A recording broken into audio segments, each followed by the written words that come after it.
নারীদের সম্পর্কে একটা গুরুত্বপূর্ণ তথ্য কি জানেন? যে আপনি তাকে যা বলবেন সে আস্তে আস্তে তাই হতে থাকবে। কি বিশ্বাস হচ্ছে না? এই যেমন ধরেন আপনি তাকে বললেন যে তুমি দেখতে কিন্তু ভারী মিষ্টি, তখন সে পরিপাটি হয়ে নিজেকে আরো গুছিয়ে রাখা শুরু করবে। আপনি যদি তাকে ভালো বলেন সে আরো ভালো হতে থাকবে। আপনি যদি বলেন যে তোমার মনের মধ্যে অনেক মায়া, ভালোর জন্য তুমি নিমেষেই যে কোনো কিছু কুরবানি দিতে পারো, তখনও সে সেটা রপ্ত করতে শুরু করবে।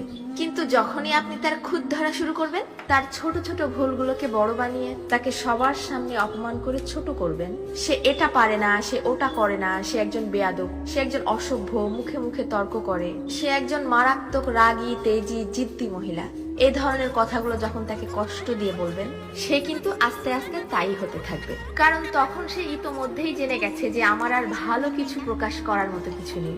সবার সামনে যেহেতু আমি খারাপ হয়েই গেছি, তো আরো খারাপ হয়ে যাই, তখন আর সে কোনোভাবেই কারোর সামনে নিজেকে সঠিক প্রমাণ করার প্রয়োজনীয়তা অনুভব করবে না। সে ধরেই নিবে যে কেউ আমাকে ভালো বললে ভালো, আর না বললে আরো ভালো। কে বুঝলো বা বুঝলো না এটা নিয়ে আর মাথায় ঘামাবে না। এইটুকু তার ঠিকই বোধগম্য হয়ে যাবে যে আমি সবাইকে সম্মান দেখিয়ে লাইনের পেছনেই দাঁড়াই অথবা সামনে, সব অবস্থাতেই আমি খারাপ। আর এভাবেই আস্তে আস্তে আপনি তাকে হারিয়ে ফেলবেন। আর একজন নারী কখনোই একদিনে বা একটা কারণে নিজেকে সরিয়ে নেয় না, এর পেছনে থাকে কোটি কোটি কারণ। এই জন্যই কথাই আছে না যে কথাতেই জয় আবার কথাতেই ক্ষয়। কারো ভুল ধরিয়ে দিতে হয় একান্তে, সবার গোপনে। আর কারো প্রশংসা করতে হয় তাকে সামনে রেখেই, সবার সামনে। কারো প্রশংসা করাও কিন্তু একটা মহৎ গুণ, যা মানুষের স্বভাব এবং আচরণকে নিমিষেই পরিবর্তন করতে পারে। মানুষ কথা তো বলতে শিখে যায় 2 বছরে, কিন্তু কোন কথা কোথায় কিভাবে বলতে হবে সেটা হয়তো শেখা হয় না 50 বছরেও। এটাও কিন্তু মানুষের জীবনের একটা বড় ব্যর্থতা।